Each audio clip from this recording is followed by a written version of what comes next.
माझ्याकडे असणारे फक्त 20 मिनिटं आहेत. आपण सगळ्यांनी खाली बसूया.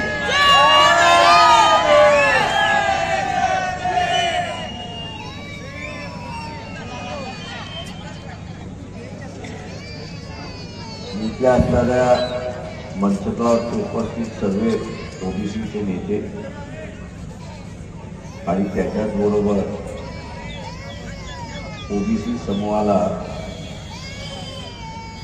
आगाह करतो, आवाहन करतो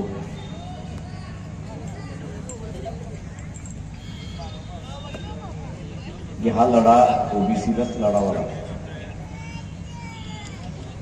पाठिंबा देण्यासाठी, मदत करण्यासाठी, तुमच्या बरोबर चालण्यासाठी सगळेच जण येथील अशी असताना पडते.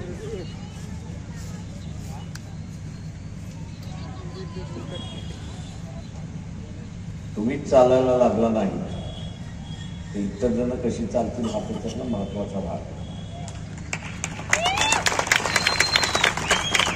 भीती सगळ्यांना आहे, पण त्या भीतीवरती असताना मात केली. या ओबीसीच्या ज्या संघटना आहेत त्यांना माझं असणारं आव्हान,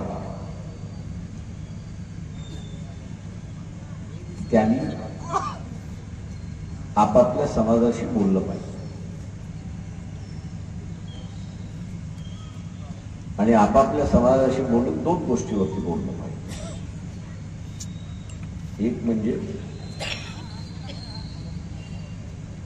एक म्हणजे की खरंच जसा मुसलमान म्हणतो की इस्लाम खतरे, तशा रीतीने असलेला ओबीसी जो धर्म पाळतो, हिंदू धर्म पाळतो, तो खऱ्याच अर्थाने खतरेमध्ये आहे. याचा असताना तुम्ही चर्चा केली. ही चर्चा जोपर्यंत होत नाही तोपर्यंत ओबीसीच्या मनामधली भीती जाणार.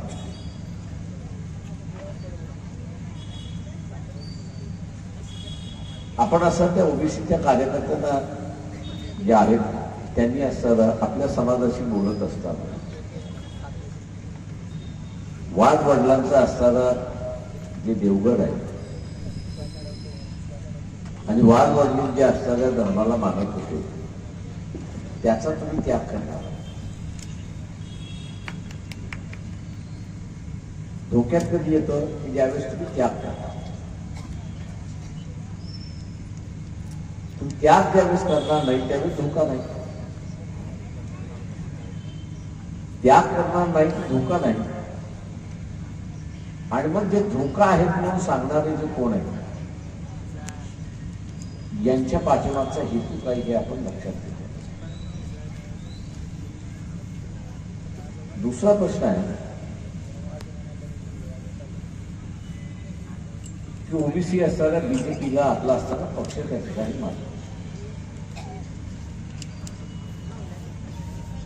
मान्य मी प्रत्येकाला असताना आपला पक्ष असतो तसं ओबीसी बीजेपी हा असताना आपला पक्ष नाही. मग इथले जेवढे कार्यकर्ते त्यांनी असताना आपल्या समाजामधल्या लोकांना विचारलं पाहिजे की जरांगे पाटील यांची मागणी काय. जरांगे पाटील यांची मागणी आहे की मराठा समाजाला ओबीसी मधून आरक्षण द्या, ओबीसीच्या कोट्यातून आरक्षण द्या. हे सर्व ओबीसीच्या कार्यकर्त्यांनी आपल्या समाजामध्ये याची चर्चा केली पाहिजे की नेमकी बीजेपीची भूमिका.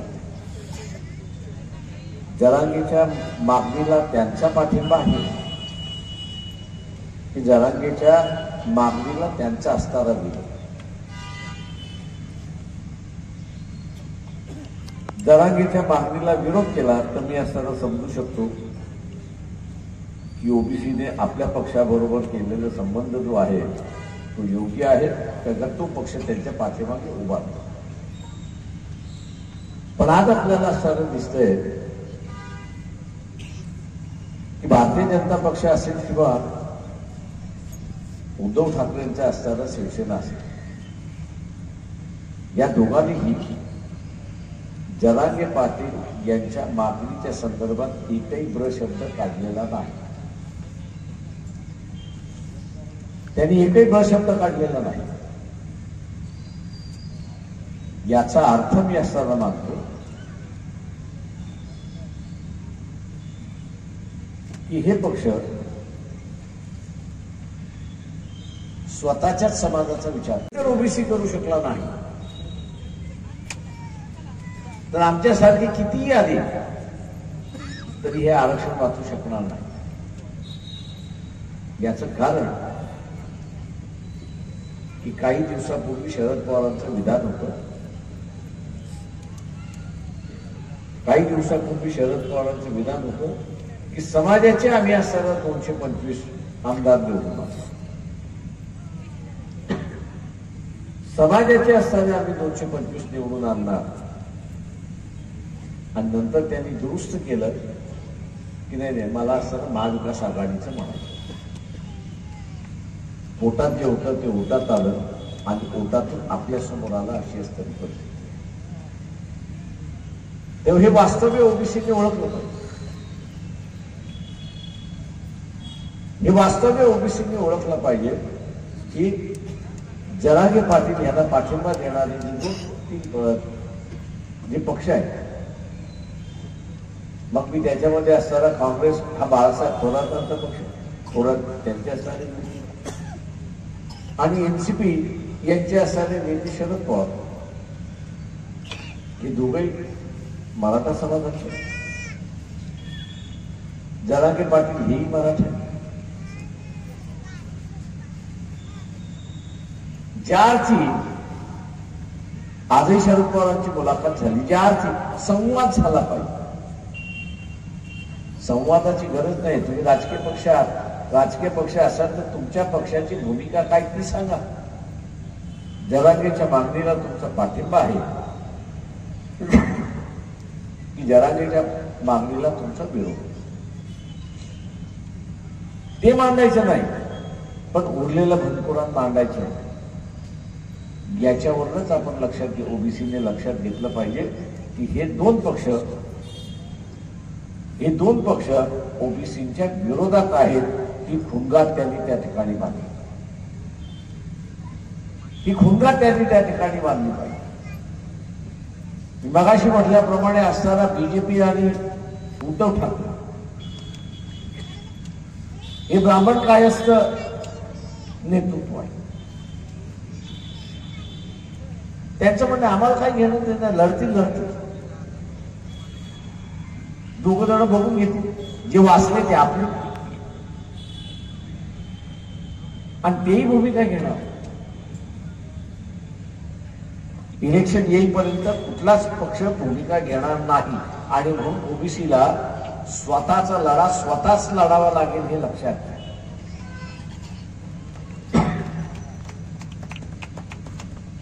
स्वतःचा असा लढा स्वतःलाच लढावा लागेल. आम्ही तुमच्या बरोबर आहोत.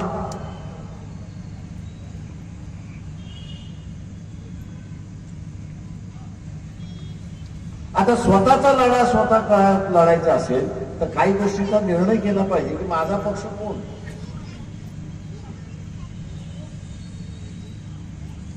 उद्या समजा वाटाघाटी झाली आणि काँग्रेस पक्षाला 100 जागा आल्या असे धरून चालू असं की काँग्रेस पक्षाला 100 जागा, वाट्याला 100 जागा आल्या,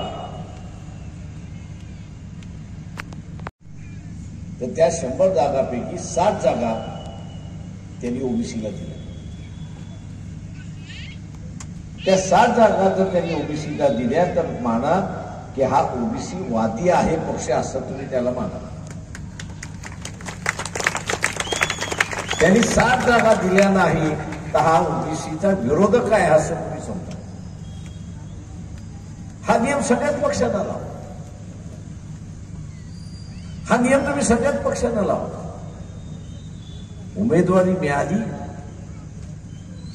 तर काही जण निवडून येतील. उमेदवारी मिळालीच नाही तर निवडून कुठून येणार. 100 नुसत्या वल्गना होती, अस्तित्वात काहीच नाही. हे देणार नसतील मी इथल्या असणाऱ्या ओबीसीला असणाऱ्या विनंती करतो आणि सर्व कार्यकर्ते जे आहेत त्यांना असणाऱ्या विनंती करतो की ज्या गावामध्ये आपण, ज्या प्रभागामध्ये राहतो त्या प्रभागाची मतदार यादी काढा. त्या मतदार यादीमध्ये वेगवेगळा ओबीसी समूह जो आहे त्या गावामधलंच काढा, बाहेरचं काढायची गरजच नाही. त्या प्रभागातली काढायची, प्रभागापुरतच मर्यादित नाही. आणि तुम्हाला लक्षात येईल त्या गावाच्या मतदानामध्ये ओबीसीचं मतदान जास्त आहे. ओबीसीचं मतदान जास्त आहे. ओबीसीचं मतदान जास्त आहे म्हटल्यानंतर म्हणजे आपण निवडून येणार अशीच खात्री होते. पण केव्हा इथल्या असताना ओबीसीने स्वतःच्या समाजाच्या मेळाव्याला तो हजर राहतो, स्वतःच्या समाजाच्या मेळाव्याला हजर राहतो, लाखाने राहतो आणि आपली एक ताकद दाखवतो, ती त्याची सामाजिक ताकद, ती त्याची राजकीय ताकद नाही, ती त्याची सामाजिक ताकद. ओबीसीला राजकीय ताकद दाखवायची, म्हणजे ओबीसीला राजकीय ताकद दाखवायची असेल तर त्याला सामाजिक ताकद जी आहे त्याला राजकीय ताकद करावी. आणि ही राजकीय ताकद करायची असेल तर जसं आपण समाजाच्या मेळाव्याला जातो तसंच आपण ओबीसीच्या मेळाव्याला सुद्धा गेलो. ओबीसीच्या मेळाव्यात जर आपण उभं राहिलात आणि उद्याचं मी जसं म्हटलं की 7 तारखेला औरंगाबादला हा जो आरक्षण बचाव रॅली आहे त्या आरक्षण बचाव रॅलीमध्ये आपण सगळे ओबीसी तिथे उपस्थित राहिलात तर ते ओबीसीचं राजकीय चेहरा आहे हे आपण असताना लक्षात घ्या. हा ओबीसीचा राजकीय चेहरा आहे आणि हा राजकीय चेहराच बोलत राहील. मग समाज म्हणून तुम्हाला बोलण्याची गरज नाही, राजकीय चेहराच त्या ठिकाणी बोलत राहील की आम्ही आता राजकीय झालेला आहोत आणि आपला असताना या ठिकाणी आम्ही पडसाही पाडू शकतो, आम्ही तुम्हाला हरवू शकतो. ही भीती आहे, ही जी थ्रेट आहे, ही 7 तारखेची रॅली निर्माण करेल हे आपण लक्षात घ्या. आणि म्हणून कुठलंही महत्वाचं काम असेल, आता मी जाऊ कसा,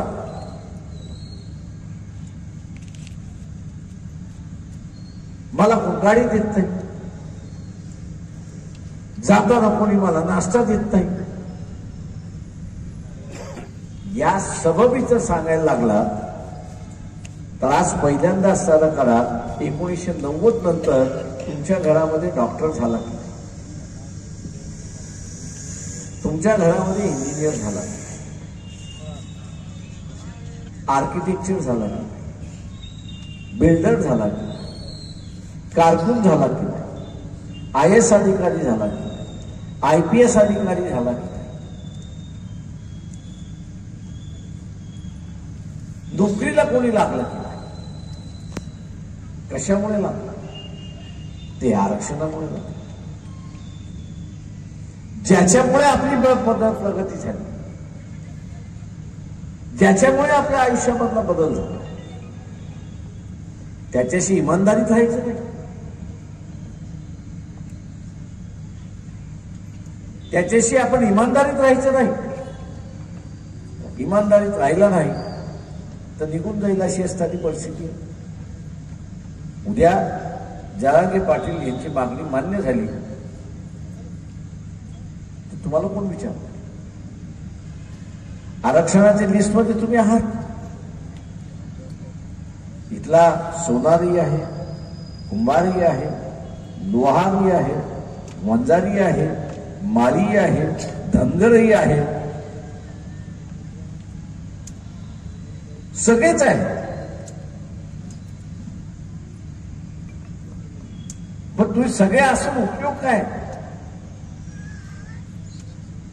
त्या का जरांगे पाटील यांची मागणी मान्य झाली आणि ते तुमच्यामध्ये आले आणि ते तुमच्यामध्ये आल्यानंतर ते पूर्ण ताक घ्यायला बसतील, तुम्हाला त्याच्यातला एक वाटा सुद्धा मिळणार आणि मग आम्ही म्हणू की नाही आम्ही आता आंदोलन करू, अमुक करू, तमुक करू, तमुक करू. हे तुम्ही स्वतःला फसवताय आणि तुमच्या पोराबाळाला फसवताय हे लक्षात घ्या. तुम्ही दुसरं कोणाला नाही फसवता,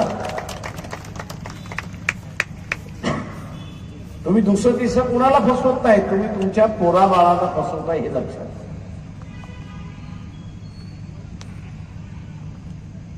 छगन भुजबळ म्हणाले शरद पवारांना भेटून आल्यानंतर की महाराष्ट्रातली परिस्थिती अत्यंत स्फोटक आहे, अत्यंत स्फोटक आहे, कधीही काही होऊ शकतं, मान्य आहे मला. की मी जाणवतोय की ओबीसीने आपला एक खेमा केलाय आणि मराठा समाजाने आपला असताना एक खेमा केलाय. ओबीसी असं म्हणतो मी मराठ्याला मतदान देणार नाही आणि मराठा म्हणतोय की मी माझ्याच उमेदवाराला मतदान देईन अशी असणारी परिस्थिती आहे. हे राजकीय भांडण मी असं म्हणतो मान्य आहे. हे राजकीय विचार आहे. मतदान झालं की त्या भूमिका बदलतात. पण असं नुसतं राजकीय भांडण राहिलेलं नाही.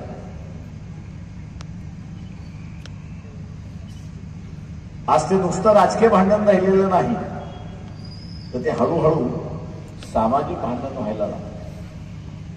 का त्याच मुलाखतीमध्ये छगन भुजबळ यांनी असताना सांगितलं की ओबीसी हा मराठ्याच्या दुकानावरती जात नाही आणि मराठा हा ओबीसीच्या दुकानावरती जात.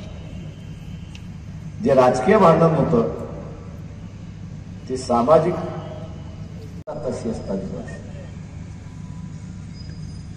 आणि म्हणून मी असताना मुख्यमंत्र्यांना म्हणालो होतो की पत्र सगळ्यांना लिहा की जरांगे पाटील यांची जी मागणी आहे की मराठा समाजाला ओबीसी मधलं आरक्षण द्यावं त्याच्याबद्दल लेखी भूमिका सगळ्या पक्षांची मागा. वंचित बहुजन आघाडीशिवाय दुसरं कोणीच लेखी द्यायला तयार नाही अशी परिस्थिती.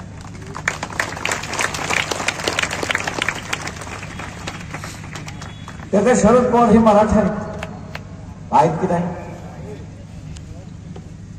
काँग्रेसचे बाळासाहेब थोरात हे मराठा आहेत की नाही?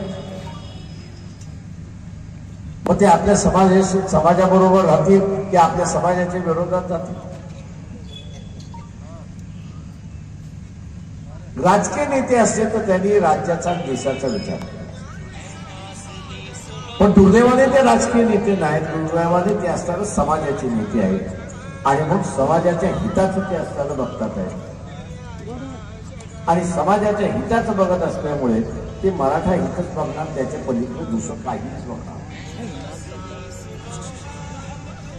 मी मगाशी तेच म्हणालो की असताना भाजप असेल किंवा उद्धव ठाकरेची सेना असेल, ब्राह्मण कायस्थ असं नेतृत्व आहे, ते म्हणतं आम्हाला काय घेणं देणं वाचले तर आमचे. एक दुसरा ओबीसी मध्ये प्रचार केला जातो, फार जोरात केला जातो की जरांगे पाटील हे असताना देवेंद्र फडणवीसच्या विरोधात आहे. आणि मग सगळ्या ओबीसीला सांगितलं जातंय की देवेंद्र फडणवीस आपले नेते, देवेंद्र फडणवीस आपले नेते. मित्रो, देवेंद्र फडणवीस यांचा पक्ष कुठला? देवेंद्र फडणवीस यांचा पक्ष कुठला? भाजपनी जरांगे पाटील यांची जी मागणी आहे की ओबीसीच्या कोट्यातून असताना मराठ्यांना आरक्षण द्यावं, त्या संदर्भात भूमिका घेतली ना? इथे फसवीचं राजकारण चाललंय हे आपण लक्षात घ्या. जरांगे पाटील यांनी असताना देवेंद्र फडणवीस यांना टार्गेट केलं आणि भारतीय जनता पक्षाने जरांगे पाटलाच्या भूमिकेला विरोधही केला नाही आणि समर्थनही केलं. पण छुप्या रीतीने असताना बघितलं तर त्यांचा जरांगे पाटलाच्या भूमिकेला पाठिंबा. ओबीसीला फसवल्या जाते, ओबीसीला फसवल्या जाते. काय फसवल्या जाते? ओबीसीला काय फसवल्या जाते? तर देवेंद्र फडणवीस यांचा चेहरा पुढे, देवेंद्र फडणवीस हे व्यक्तिमत्व पुढे करू ओबीसींसमोर असं चित्र दाखवलं जात आहे की हाच आपला खरा तारण करताय.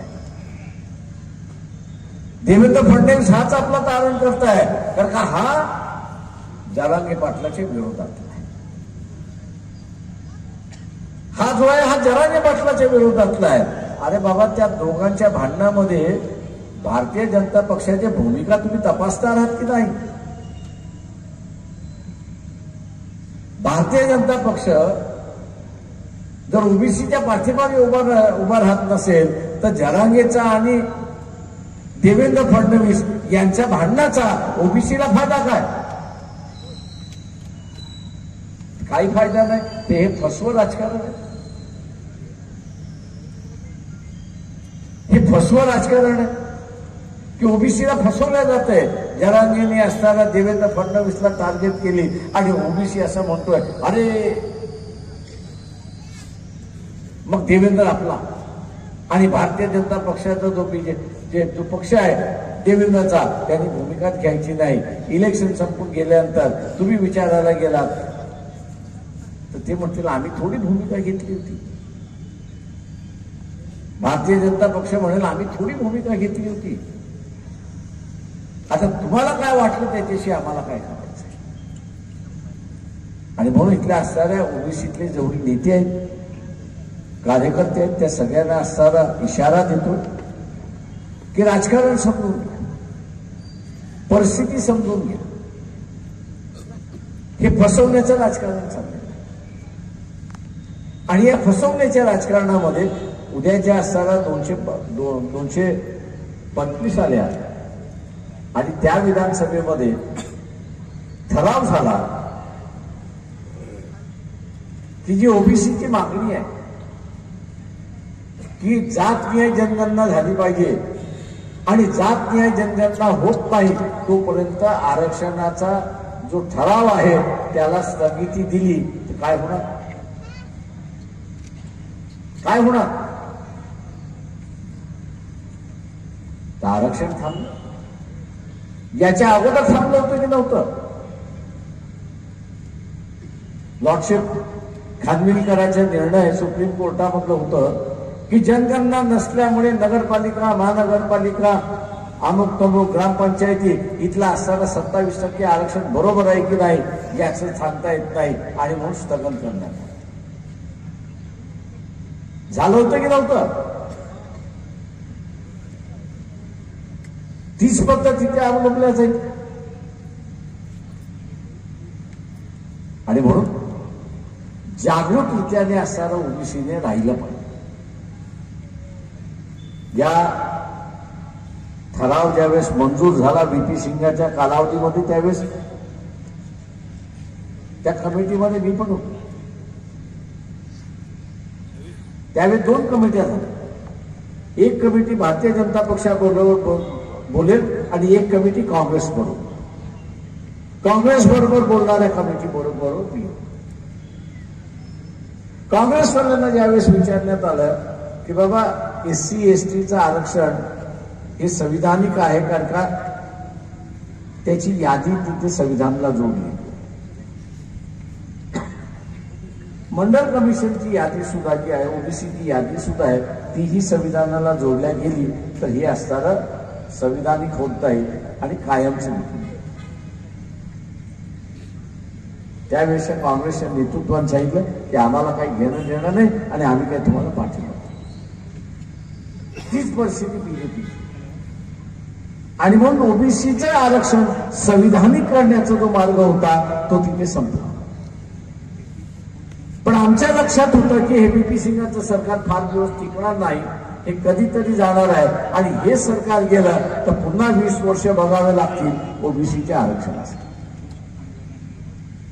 पुन्हा 20 वर्ष बघावे लागतील. सायनीच्या निर्णयामध्ये ओबीसीला देण्याचं आरक्षण हे घटनाशीर आहे की नाही याची तपासणी करा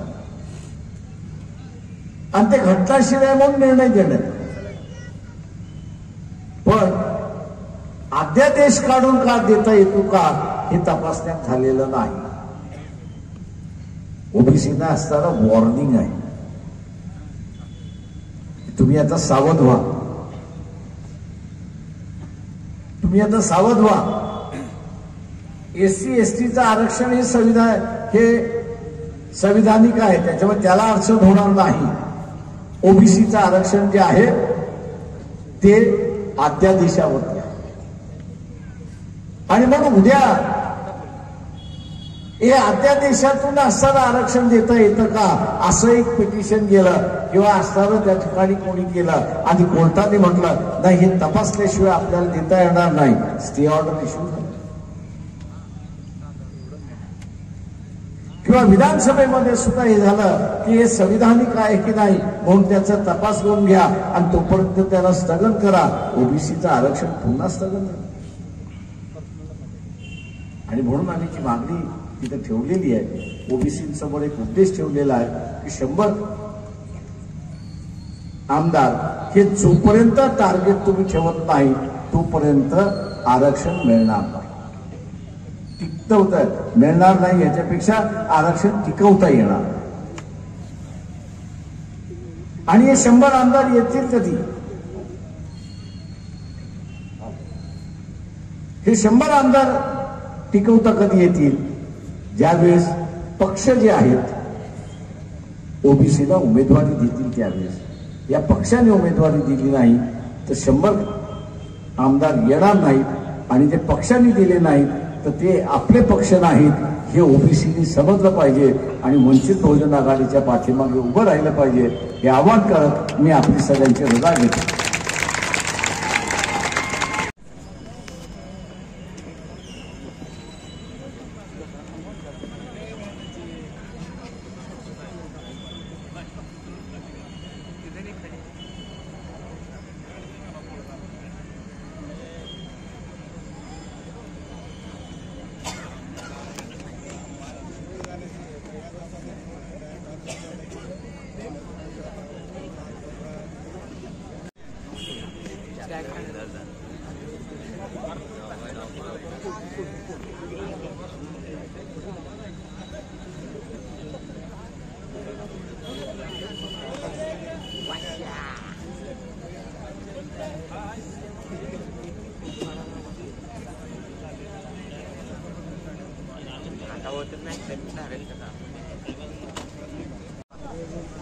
थोडं मारतो माझी